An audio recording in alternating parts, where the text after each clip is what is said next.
Nimbag nga aldaw yun, auntie. Hello, Mela. Kumusta kayo nga eh? Ay, ikaw, binaha kami. Binaha kayo? Kasi barado sa kanal. Mag-video ka, auntie, okay lang? O, sige na. Hello, hi. Hello, nasaan yung sinilas ko? Nakagyan dito eh. Bumisita lang po kami at ano. Ano ko sana may dumalaw lang. Dahil na, paano, sabi namin, kasi sa kahirapan ng buhay, wala pa yung benefit ko. Bye. Kagagaling lang sa ospital rin. Nagaling sa ospital. Magaling na. Magaling na po. Maawa ng Diyos na pinagdadasal ko sa Apo Diyos. Nakararagan kami. Pasensya kayo na adi nga. Kabahay namin na ano, barang-barang.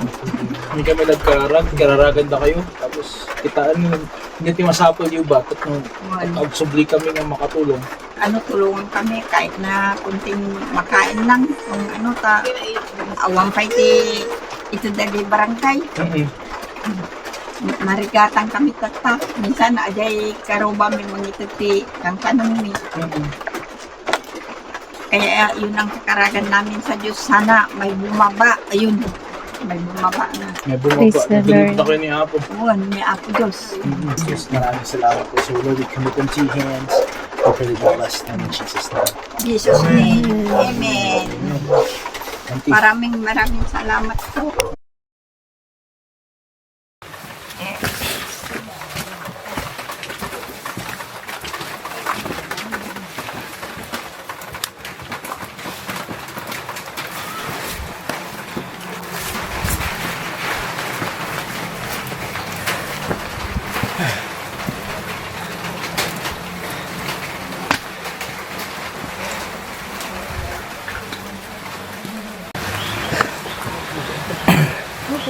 So here we go, another side of the creek.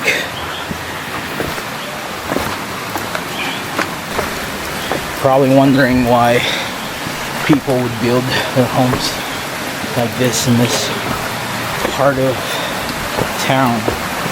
And the reason for it is because no one wants to take these lands because it's right next to the creek. It's hard to get to. And because of that, people take advantage of it because basically it's free land.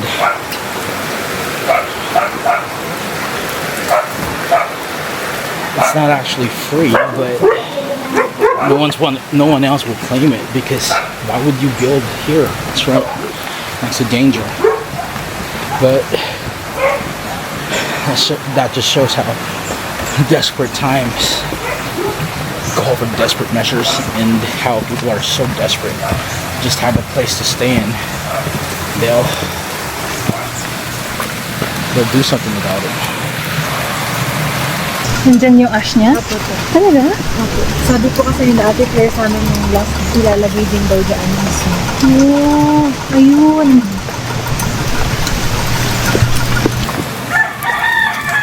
So there's a house here I went to last time, right next to the creek.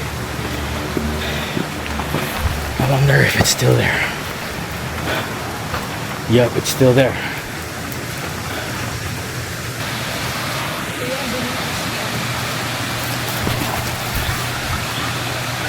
Yung? Ate Flor na daw. Saka ka naglalabat eh. Hindi yung ash ni Ha? Tatay Jessie. Nandun yung? Ash. Sa mismong bahay niya. Sa mismong ano niya. Oh wow, okay.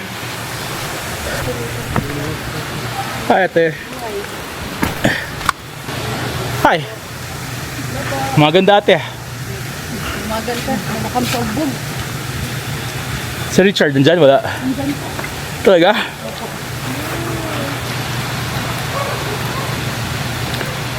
Ubog data.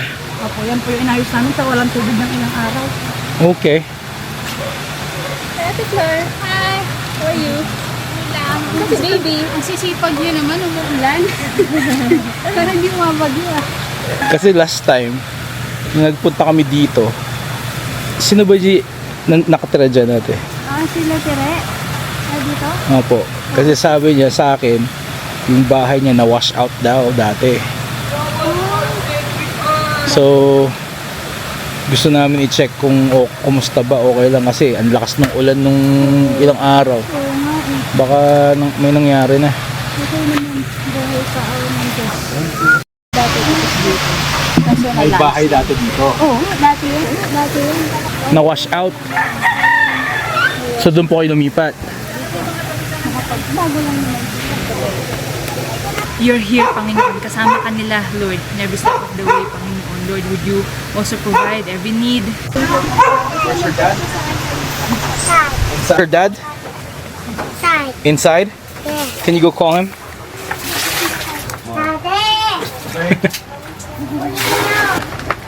Sa.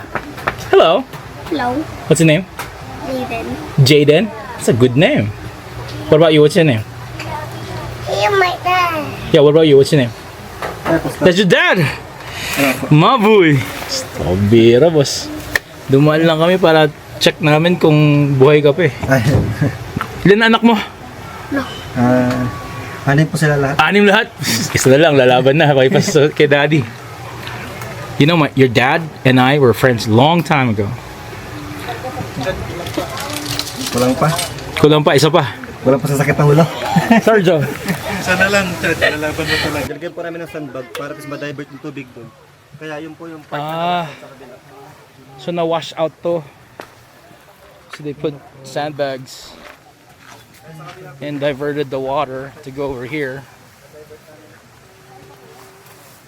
And then it goes out there. So there used to be a house over here, but it's all washed out. And one of our friends live over there. Nilagyan namin ng sandbag para may lipat. Kasi po galing sa kwento mga ito eh. Diyan sa highway. Yung tubig po dyan lahat dyan. So dito dumadaan. Ayun na yung kwan namin sa pagitan na po yung nag-boundary. Saka dito sa kabila. Gusto mo lagyan ng hollow blocks para magdiretso? Kasi dangerous nga yan. Baka kainin yung buong lupa. Bumabagsak Dati na kasi to. nakuha po ito dati. Ano, yung bagyong ompong nabukon to dati. Nabutas. Ah, so nilagyan nyo na to. Tinabunan. Walang expiration ng tawag ni Lord sa'yo, bro. May tawag siya sa'yo. Hindi ko nakalimutan. Huwag mo nakalimutan. Ay, thank you.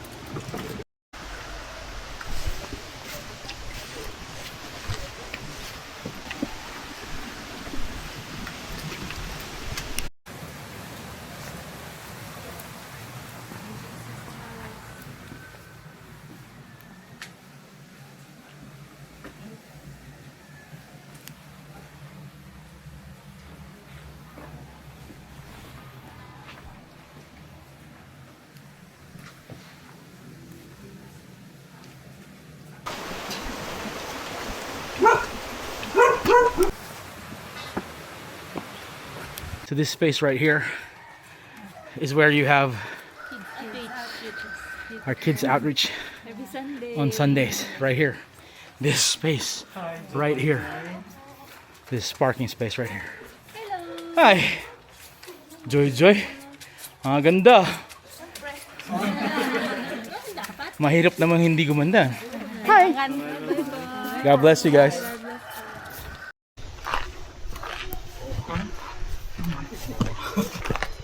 Ano sasabi mo, Sarge? God is good. God is gracious. Lord, protect this place. Amen. Bless our people, Lord. Amen.